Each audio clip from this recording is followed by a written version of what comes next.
आज हम बात करेंगे कोहिनूर टेक्सटाइल मिल की कि अगर आप इसमें 2010 में 1 लाख रुपया इन्वेस्ट करते तो आज के दिन इस कंपनी का टोटल कितना रिटर्न होता।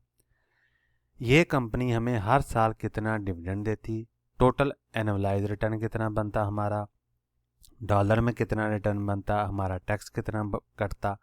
कंप्लीट इन्फॉर्मेशन होगी इस वीडियो में। शुरू करते हैं जी। तो कोहिनूर टेक्सटाइल मिल जो है इसकी हम केस स्टडी करेंगे जिसमें हम 1 लाख रुपया इन्वेस्ट करेंगे 2010 में, और फिर हम ये देखेंगे कि हर साल ये कंपनी हमें क्या कुछ देती है, कितना डिविडेंड देती है, कितना बोनस देती है, और फाइनल में हम बात करेंगे टोटल रिटर्न की। तो शुरू करते हैं, स्टेप बाय स्टेप चलते हैं। 2010 में हमने 1 लाख रुपया इस कंपनी में लगाया। उस वक्त इसकी प्राइस थी 9 रुपये। शेयर हमें मिलते हैं 11,074। 2010 से लेके 2014 तक ये कंपनी हमें ना कोई डिविडेंड देती है ना कोई बोनस देती है, लेकिन 2015 में ये कंपनी हमें 2 डिविडेंड देती है, 1 रुपये का और 2.5 रुपीज़ पर शेयर के हिसाब से, जिसकी वैल्यू बनती है 11,000 रुपया और तकरीबन 27,000 रुपया। 2016 में ये कंपनी हमें एक बोनस अनाउंस करती है जिसके बाद हमारे शेयर बढ़कर हो जाते हैं 12,735। 2016 में ये कंपनी साथ हमें 2 डिविडेंड भी देती है, 1.5 रुपीज़ और 3 रुपये पर शेयर के हिसाब से, जिसकी वैल्यू बनती है 16,000 रुपया और तकरीबन 38,000 रुपया, जो कि हम डिविडेंड की मद में ले लेते हैं। इसी तरह 2017 में ये कंपनी हमें 2 डिविडेंड देती है, 2 रुपये पर शेयर के हिसाब से और 1.5 रुपये पर शेयर के हिसाब से, जिसकी वैल्यू बनती है तकरीबन 25,000 रुपया और 19,000 रुपया। इसी तरह 2018 में ये कंपनी हमें 2 डिविडेंड देती है, 1.25 रुपीज़ और 1 रुपीज़ पर शेयर के हिसाब से, जिसकी वैल्यू बनती है तकरीबन 15,000 रुपया और 12,000 रुपया, जो कि हम डिविडेंड की मद में ले लेते हैं। 2019 की बात करें तो इसमें भी ये कंपनी हमें 2 डिविडेंड देती है, 1 रुपया पर शेयर के हिसाब से और 0.75 रुपीज़ पर शेयर के हिसाब से। ये डिविडेंड की पे आउट डेट है, ठीक है। तो इसमें हमें 9500 और 12,000 रुपया डिविडेंड की मद में मिल जाता है। 2020 की बात करें तो इसमें भी हमें 2 डिविडेंड मिलते हैं, 1 रुपया पर शेयर के हिसाब से और 1 रुपया पर शेयर के हिसाब से, जिसकी वैल्यू बनती है 12,000 रुपया और तकरीबन 12,000 रुपया, जो कि हम डिविडेंड की मद में ले लेते हैं। 2021 में चलते हैं तो 21 में भी हमें ये कंपनी 2 डिविडेंड देती है, 1 रुपया और 1 रुपया पर शेयर के हिसाब से, जिसकी वैल्यू बनती है 12,000 और 12,000 रुपया, जो कि हम डिविडेंड की मद में ले लेते हैं। 2022 की बात करें तो इसमें हमें 1 डिविडेंड मिलता है, 1 रुपया पर शेयर के हिसाब से, जिसकी वैल्यू तकरीबन बनती है 12,000 रुपया। 2023, 2024 नो डिविडेंड नो बोनस। 2025 में ये कंपनी एक बोनस अनाउंस करती है जिसके बाद शेयर बढ़कर हो जाते हैं 63,675, ठीक है जी। और हमें एक डिविडेंड भी मिलता है 0.4 रुपीज़ पर शेयर के हिसाब से, जिसकी वैल्यू बनती है तकरीबन 25,470 रुपये। तो यहाँ तक तो बात होगी हमारी कि इस कंपनी ने हमें हर साल क्या कुछ दिया है, इन्वेस्टर को क्या कुछ दिया है। आगे हम बात करेंगे रिटर्न समरी की। अगर हम इसे आज के दिन सेल आउट कर देते हैं तो हमारे पास टोटल कितना रिटर्न बनेगा। तो रिटर्न समरी की हम बात करें 2010 से लेके 1 मई 2026 तक शेयर हमारे पास हैं जी 63,675। प्राइस है इसकी 46.80 रुपये 1 मई 2026 को, और इसकी वैल्यू बन रही है तकरीबन 29 लाख रुपया, ठीक है जी। कॉस्ट हमारी कितनी आई है 1 लाख रुपए की। तो अनरियलाइज प्रॉफिट कितना बना हमारे पास 28,80,000 रुपये का, अगर हम इसे आज सेल आउट कर देते हैं। तो डिविडेंड की मद में हमने आज तक तकरीबन 2,78,000 रुपया रिसीव किया है। तो टोटल गेन हमारे पास हो गया जी तकरीबन 31 लाख रुपए का। एनुअलाइज रिटर्न कितना बना 26.90%। XIRR ये अहम चीज़ है, इसी की बेस पे आप सेम सेक्टर की दूसरी कंपनियां या दूसरे सेक्टर की कंपनियां या दूसरी एसेट क्लास के साथ इस शेयर को कंपेयर कर सकते हैं। यहाँ तक तो बात कर ली हमने कि टोटल हमारा ग्रॉस में कितना प्रॉफिट होगा।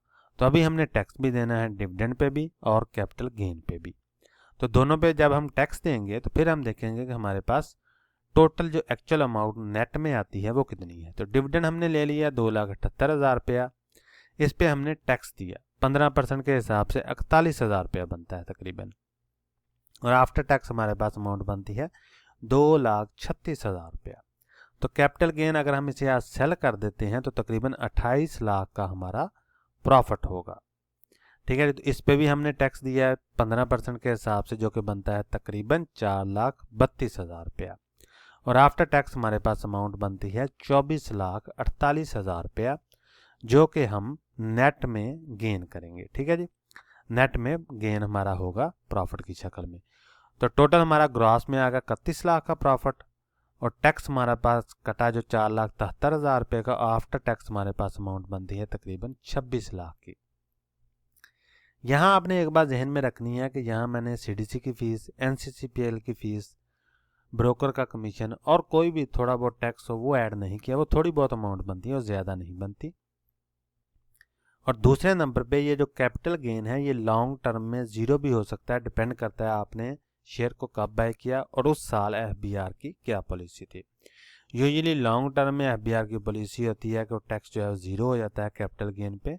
शर्त यह है, लेकिन ये सारी चीज़ें डिपेंड करती हैं कि उस साल एफबीआर की क्या पॉलिसी होगी।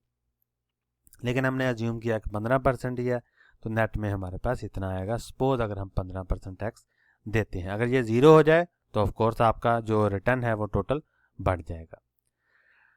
तो आगे हम बात करेंगे जी इन्फ्लेशन की। तो इन्फ्लेशन मैंने एडजस्ट नहीं की क्योंकि हम पास की बात कर रहे हैं। अगर हम फ्यूचर की बात करेंगे तो इन्फ्लेशन को ज़रूर एडजस्ट करेंगे।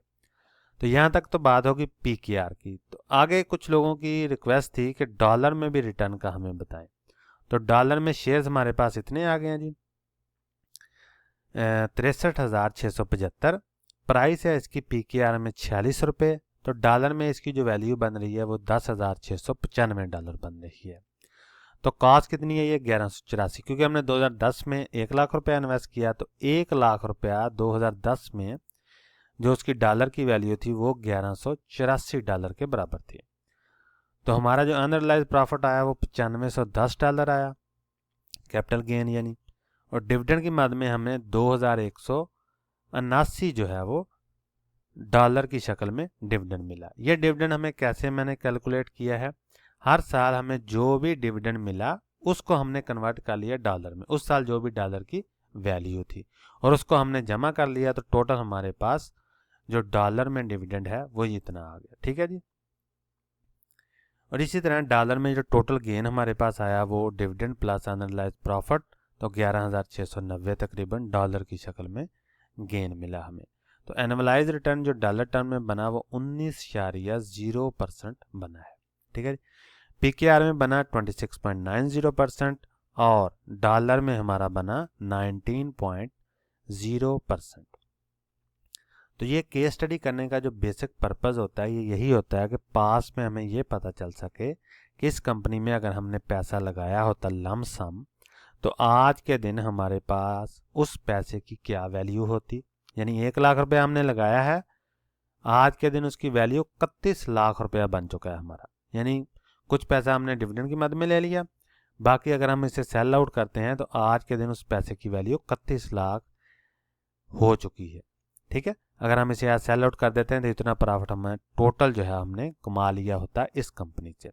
तो अगर आप सपोज कर लें इसी कंपनी को आप आज के दिन परचेज करते हैं लमसम इन्वेस्टमेंट, और आप कंसिडर करते हैं, अज्यूम करते हैं कि सेम टाइप के ही डिविडेंड आते हैं, सेम टाइप का ही बोनस रहता है, पे आउट यानी सेम टाइप के रहते हैं, और प्राइस की जो मूवमेंट है वो भी सेम टाइप की ही रहती है अगले 15-16 सालों में।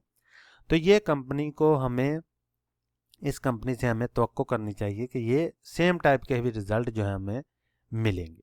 ठीक है। हाँ, अगर प्राइस की मूवमेंट कम होती है तो रिटर्न कम आएंगे, डिविडेंड कम मिलता है तो रिटर्न कम आएंगे। लेकिन अगर ज़्यादा होती है प्राइस की मूवमेंट, कैपिटल गेन हमारा बढ़ जाएगा, डिविडेंड ज़्यादा मिलता है तो डिविडेंड हमारा बढ़ जाएगा, और उस सूरत में हमारा टोटल गेन जो है वो बढ़ जाएगा। लेकिन अगर हम सपोज करते हैं कि पिछले 15-16 सालों में इस कंपनी की परफॉर्मेंस ऐसी रही है और अगले 15-16 सालों में भी इस कंपनी की परफॉर्मेंस इससे मिलती जुलती ही रहती है, तो हमें यह तवक्को करनी चाहिए कि हमें इससे मिलता जुलता रिटर्न ही मिलेगा। हाँ, अगर पे आउट ज़्यादा हो जाते हैं, प्राइस ज़्यादा बढ़ती है तो ऑफ कोर्स रिजल्ट अच्छे आएंगे इससे भी, और अगर कम होती है तो कम आएंगे। ठीक है, तो बेसिक पर्पस यही होता है कि हमें पता चल सके कि अगर हमने 8-10 कंपनियों में पास में इतना पैसा लगाया होता तो पास में उन कंपनीज की क्या परफॉर्मेंस रही है। और यूजुअली अगर पिछले 15-16 सालों में कोई कंपनी अच्छी परफॉर्म कर रही हो तो वो तकरीबन तवक्को की जा सकती है कि अगले 15-16 सालों में भी वो कंपनी अच्छी परफॉर्मेंस ही देगी। ठीक है जी, तो ये फ्यूचर की सारी प्रिडिक्शन ही होती हैं, बाकी तो अल्लाह को पता होता है। ठीक है, तो ये ही थी जी कोहिनूर टेक्सटाइल मिल की केस स्टडी। मिलते हैं अगली वीडियो में, तब तक के लिए अल्लाह हाफिज़।